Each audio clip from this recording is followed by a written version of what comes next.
Hello, everyone. Okay, so we're doing a voiceover on this one. We're working inside a factory. Um, it does plastic recycling.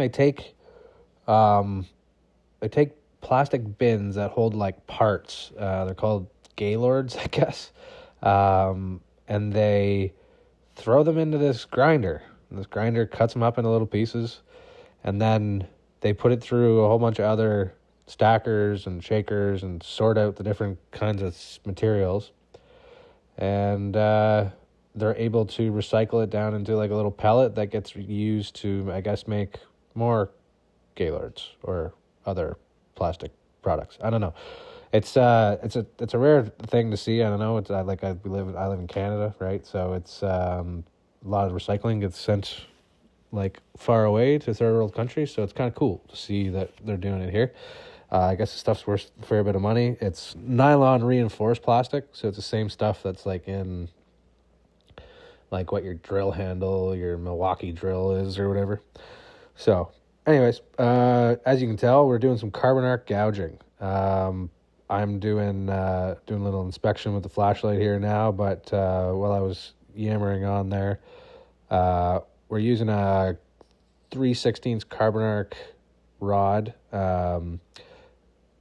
and compressed air and my engine-driven welder to create a reverse welding process.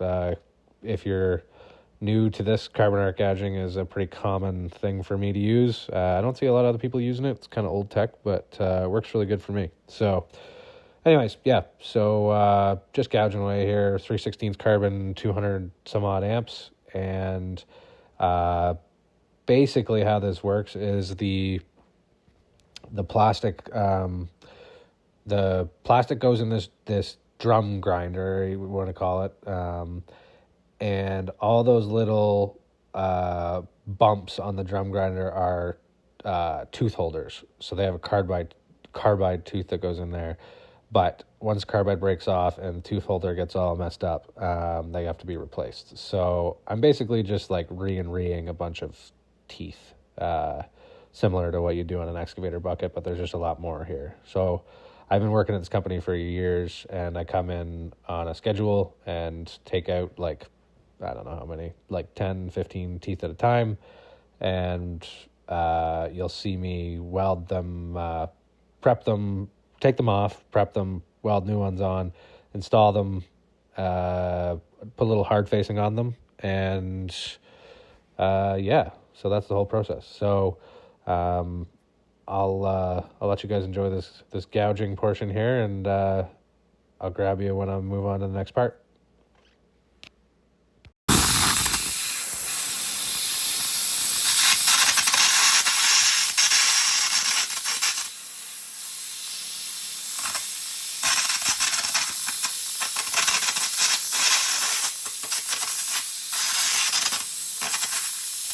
And there you go. You see how that just kind of came loose there? Let's pull this off and show it to you. The tooth holder's off. That's the ideal situation, is you don't have to beat it with a hammer or anything. That you just you'll see like a separation line basically of where the parent material meets the weld, and then you just push until you see the line, and then push down past the weld, like keeping the line consistent all the way across. As long as you can still see the line, it means that it's not connected anymore, obviously. So yeah, I'm just fumbling around now. Just gonna keep doing this basically. I'll show a little bit more here, and then we'll go on to the next step.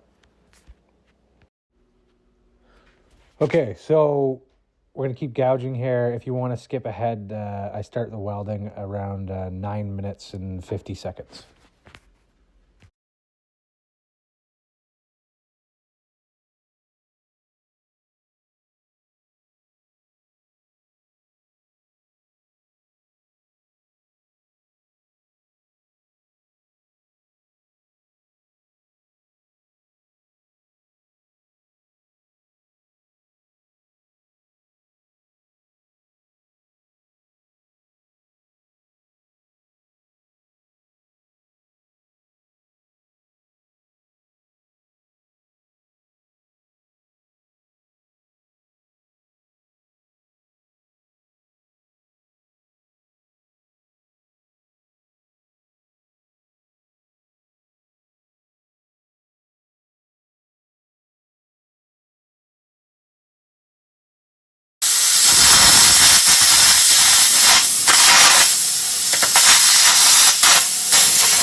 Now we're setting our tooth on top there. It's a carbide tooth or carbide insert.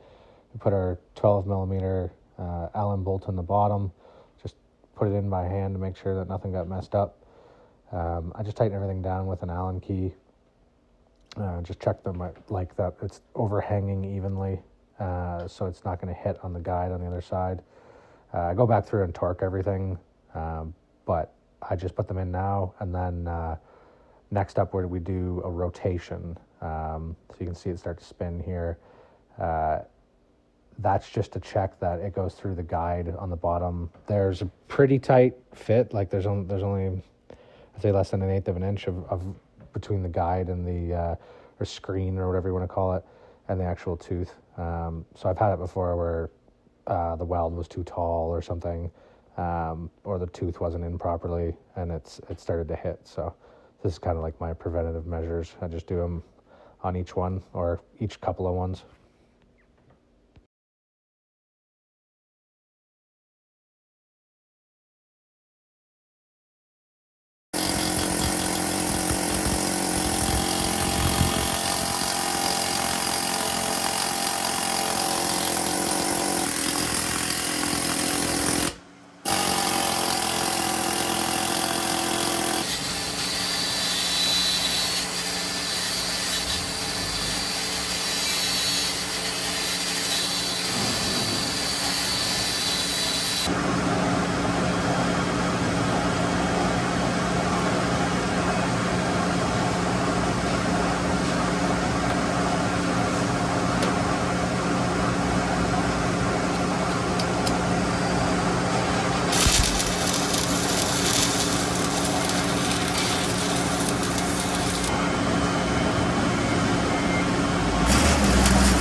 All right, so now we got our torque wrench out. I've rotated them, and I know that they're gonna work. All the ones that were just tacked earlier. Now we've got them torqued, and we're switching over to a different process. I think, yeah, here I'm grabbing a different ground clamp. So I've switched over to the Everlast 200 ES, which is like a multi-process welder, but I mostly use it for wire feeding. So right now I've got like a hard facing wire in. It's a gas shielded, not a flux core, but a solid wire. So it's got a harder, I can't remember what it's called, brindle. Anyways, it's a harder material. It doesn't wear like regular 70S6 MIG wire. So this is a specific wire to this customer. This is probably my third or fourth time rebuilding them for these guys. And basically what I'm doing is just putting a layer on top of that weld. The plastic that they're grinding is fiberglass or nylon reinforced. So the weld will actually wear fairly significantly, to the point where I've seen a couple of the tooth holders fail just due to weld wearing out. They change the teeth a handful of times before the tooth holder itself actually fails. So I'm just running a short circuit pass basically on top to try and help that premature failure.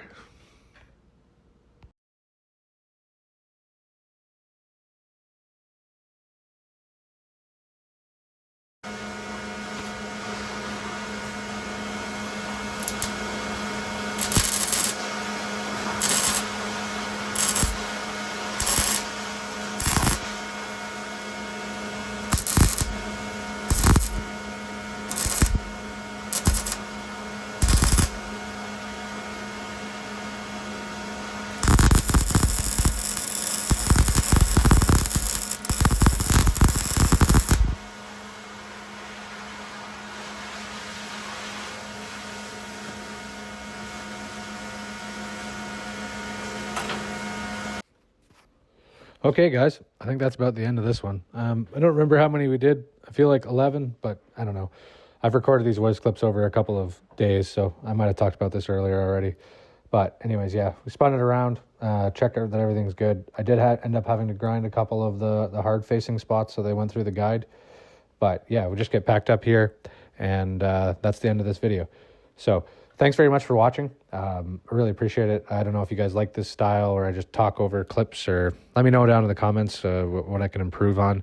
I'm guessing audio quality is going to be one of them because I'm using my cell phone, so might have to invest in a better mic. But yeah, subscribe if you haven't. If you have, really do appreciate it. It's you guys are the reasons that I make these videos. If nobody was watching them, there wouldn't be any point, right? So yeah, shoot me a comment, thumbs up. I don't know if you can even thumbs down anymore, but if you didn't like the video, tell me why.